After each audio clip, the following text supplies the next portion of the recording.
Agosto, capítulo 20. Pouco antes do meio-dia, Matos chegou à delegacia para substituir Pádua. Ele normalmente chegava mais cedo, para se informar minuciosamente sobre as ocorrências da véspera com o comissário que o antecedera no plantão. Mas naquele dia, ele estava disposto a ter o menor contato possível com Pádua. Pádua esperava por ele. Quero falar com você. Basta me dar o livro de ocorrências. Pádua apanhou o livro sobre a mesa e colocou-o sob o braço. 5 minutos.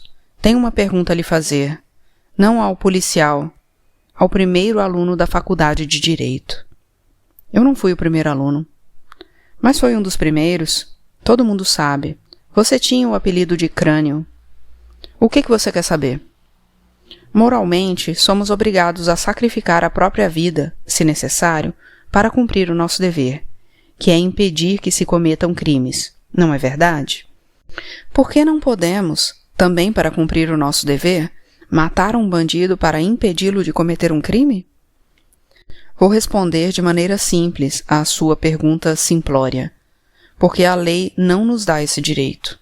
E a lei é feita para todos, principalmente para pessoas que têm alguma forma de poder, como nós. Um policial pode morrer no exercício do seu dever, mas não pode desobedecer à lei. Você disse que a minha pergunta era simplória. A sua resposta é santimônica, no mau sentido. Você escolheu a profissão errada. Acho que quem escolheu a profissão errada foi você. Pádua jogou o livro sobre a mesa, resetou os músculos dos braços e saiu do gabinete do comissário. Hipojucan Salustiano, o advogado perna de pau de Ilídio, compareceu ao distrito com o atestado médico provando que seu cliente não podia atender à intimação que lhe fora feita. O atestado foi entregue ao escrivão, na frente do comissário Matos. Hipojucan gostava de falar de sua perna mecânica. Era uma forma de não se sentir constrangido devido ao seu caminhar rígido e periclitante. Agora que era advogado de um banqueiro de bicho e ganhava mais dinheiro, ele pretendia encomendar uma perna mecânica dos Estados Unidos. Tenho uma perna mecânica, disse Salustiano ao comissário Matos. Não parece, disse Matos gentilmente. Se me permite perguntar, qual a razão dessa intimação? Meu cliente cometeu algum crime? Eu, por enquanto, quero apenas qualificá-lo, de acordo com a lei.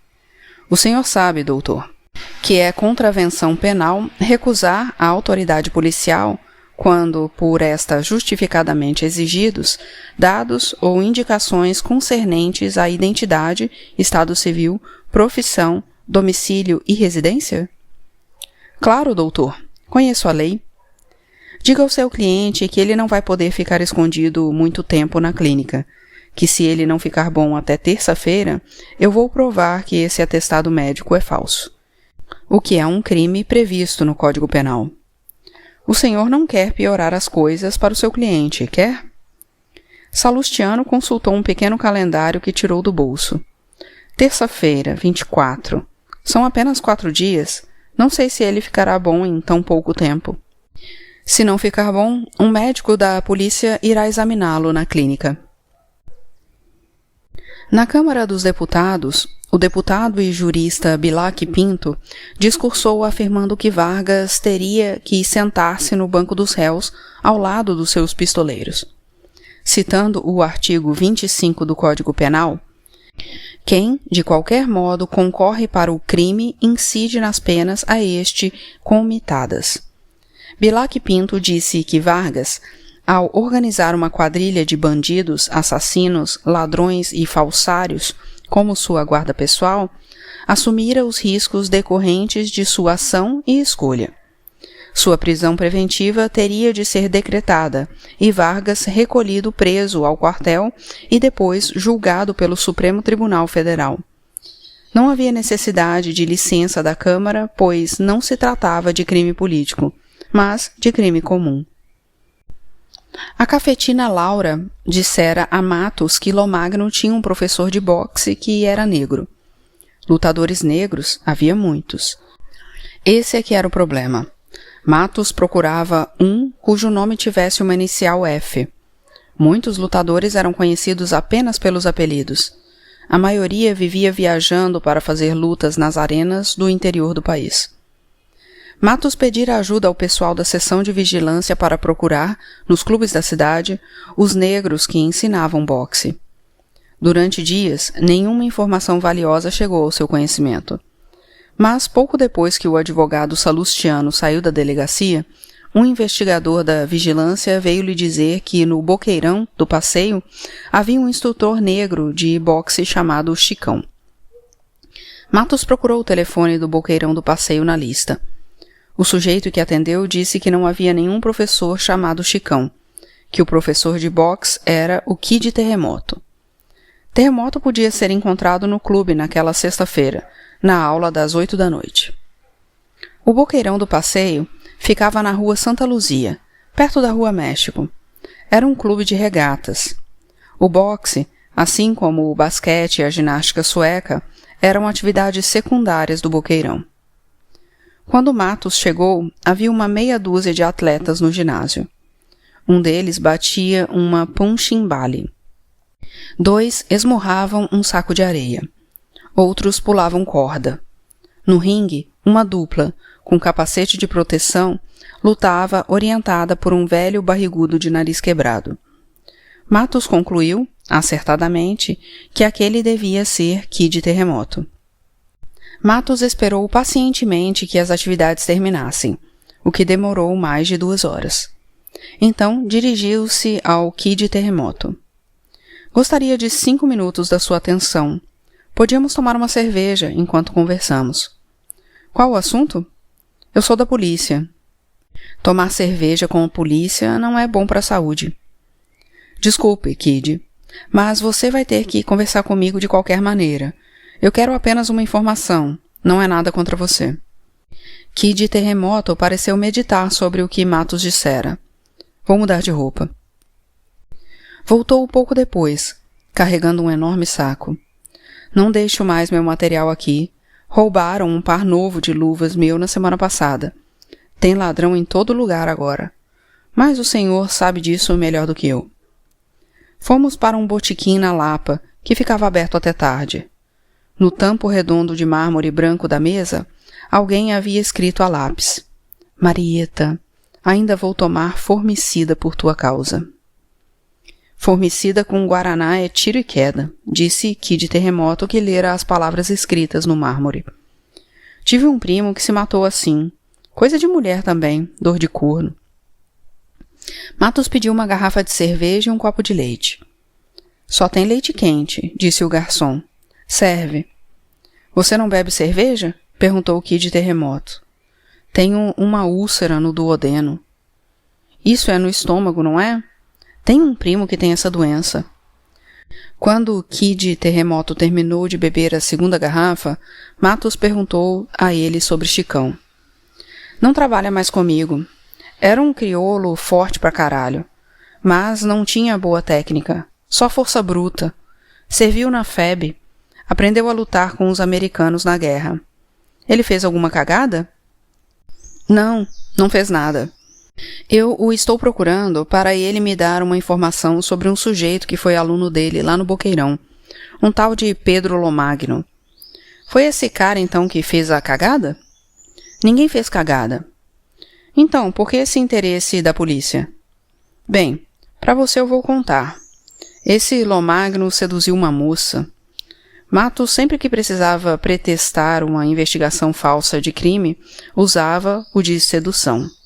Foi assim no Palácio do Catete, ao visitar o alojamento do ex-guarda pessoal do presidente. Sedução. Nunca entendi muito bem esse crime, disse Kid Terremoto. Crime de sedução, ao contrário do estupro, não causava reações fortes em ninguém que não estivesse diretamente envolvido, como o pai e a mãe da vítima, ou o acusado. O crime de sedução ocorre quando um homem, aproveitando-se da inexperiência ou da justificável confiança de uma mulher de mais de 14 anos ou menos de 18, mantém com ela uma conjunção carnal. Conjunção carnal é o cara enfiar o nabo na moça, é isso? É preciso que ela confie nele ou seja inexperiente. Como?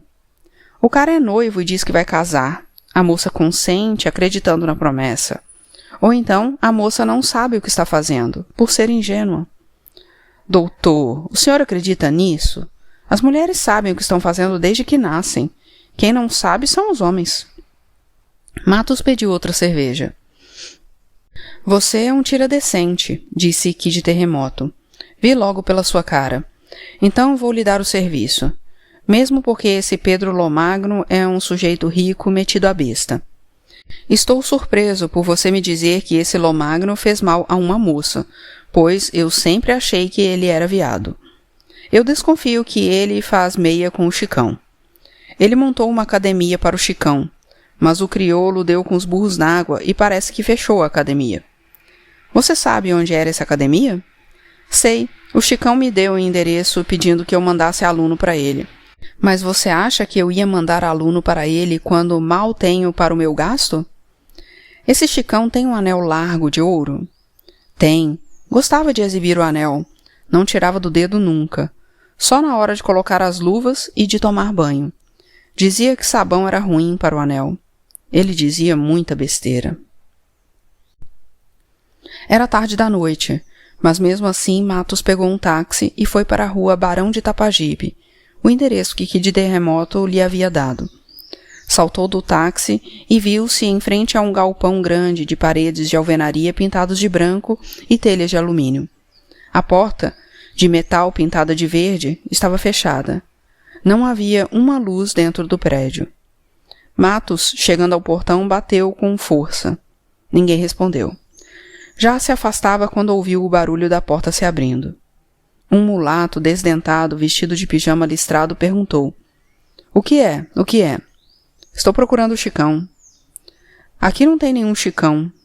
O homem tentou fechar a porta, mas foi impedido por Matos. Quero falar com o dono. O dono é seu Francisco Albergaria. O apelido dele é Chicão? Pode ser. É com ele mesmo que eu quero falar. Ele não tem vindo. Eu sou o vigia. Como é o seu nome, por favor? José. Você sabe ler, José? Mais ou menos. Se o senhor escreveu uma letrinha pequena no papel, eu não sei. Só sei as letras grandes. Você é capaz de dar um recado ao seu Francisco? Se não for muito comprido, diga que o comissário Matos, que investiga o crime do edifício Deauville, quer falar com ele. É muito comprido. Acho que vou escrever um bilhete para você entregar a ele. Você tem um papel para me arranjar? Vou ver. José voltou com uma folha de papelão pardo. Matos escreveu em letras largas de forma. Francisco Albergaria. Gostaria de me encontrar com o senhor.